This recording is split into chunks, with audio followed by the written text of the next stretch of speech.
প্রশ্ন হলো, এক বাংলাদেশি মডেল এবার বিশ্ব সুন্দরী প্রতিযোগিতায় শীর্ষস্থান অর্জন করেছেন। তার পোশাক নিয়ে সমালোচনা হলে তিনি বলেন, অন্য দেশের মানুষ সমালোচনা করলে মানতে পারতাম, কিন্তু এত কষ্ট করার পরও যদি নিজ দেশের মানুষের কাছে প্রশংসা না পাই সেটা খুব কষ্টের। আর বিকেই না পড়লে আমি তো টপ 30-তে থাকতেই পারতাম না। প্রশ্ন হলো, এই ধরনের অর্জন কি সত্যি দেশের কোনো সুনাম বয়ে আনে? আর তার এই কর্মকাণ্ডের পর দেশের মানুষের প্রতিক্রিয়া কী হওয়া উচিত ছিল? দেখুন, আজকের পৃথিবীতে মর্যাদা সম্মানের যে সমস্ত মাপকাঠিগুলো পৃথিবীর কর্তারা ঠিক করে দিয়েছে, সেগুলোকে আমরা আমাদের মর্যাদার মাপকাঠি ধরে নিয়েই অগ্রসর হই এবং সেগুলোর কারণে আমরা নিজেদেরকে সম্মানিত কিংবা অসম্মানিত বোধ করি। অথচ একজন মুসলমানের মর্যাদা এবং অমর্যাদার মাপকাঠি আল্লাহ সুবহানাহু ওয়া তাআলা ঠিক করে দিয়েছেন। আল্লাহ বলেছেন, ইন্না আকরামাকুম ইনদাল্লাহি আতকাকুম, তোমাদের মধ্যে সবচেয়ে সম্মানিত সে ব্যক্তি যে ব্যক্তি সবচেয়ে বেশি তাকওয়াবান।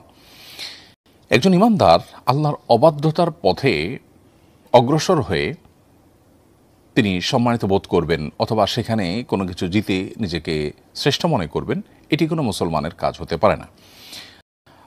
একজন মুসলিম হিসাবে, আল্লাহর প্রতি বিশ্বাসী বান্দা হিসাবে, আল্লাহর সৃষ্টি হিসাবে আল্লাহ রাব্বুল আলামিনের দেওয়া এই মানদণ্ডের বাইরে গিয়ে মানুষের তৈরি করা মানদণ্ড, বিশেষ করে যে মানুষগুলো গোটা পৃথিবীতে নানাভাবে অশান্তি সৃষ্টি করে রেখেছে, পৃথিবীর বিভিন্ন জায়গায় অশান্তি জিয়ে রেখেছে, যারা মানুষ মারার অস্ত্র এবং হাতিয়ার তৈরি করে পরস্পরের সাথে গর্ব করেন, তাদের তৈরি করা মাপকাঠির উপর ভিত্তি করে আমরা নিজেদের মর্যাদা নির্ণয় করছি। এটা হলো সবচেয়ে দুর্ভাগ্যজনক অধ্যায়।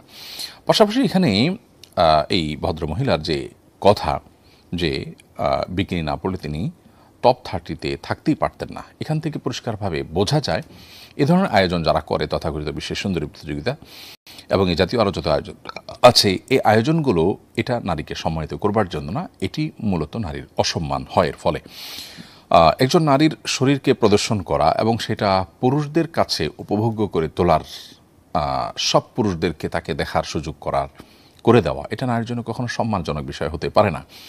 আপনি বিজ্ঞাপন দিচ্ছেন একটা পণ্যের, কিন্তু সেখানে মূলত কোনো নারীকে বিভিন্নভাবে উপস্থাপন করছেন, নারীর শরীরের বিভিন্ন অংশকে আপনি তুলে ধরার চেষ্টা করছেন। এটা নারীর জন্য অপমানকর, অবমাননাকর। এটি বোঝার জন্য পণ্ডিত হওয়ার কোনো প্রয়োজন নেই।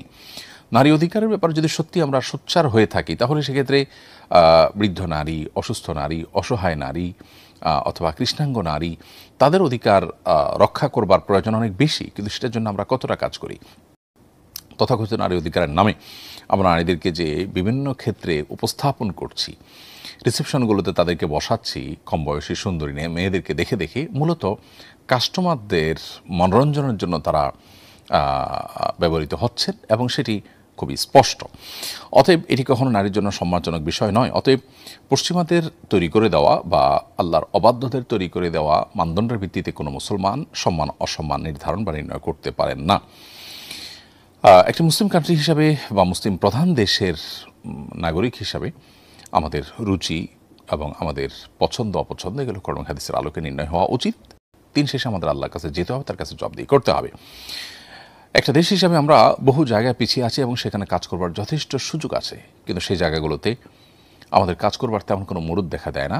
তথাকথিত পশ্চিমাদের এই সমস্ত ঝুলানো মূলা, সেটি হাসিল করবার জন্য আমরা ছুটোছুটি করি এবং সেটাকে আমাদের মর্যাদার মানদণ্ড মনে করি। এটা আমাদের সবচেয়ে দুর্ভাগ্যজনক একটি অধ্যায় এবং বাস্তবতা।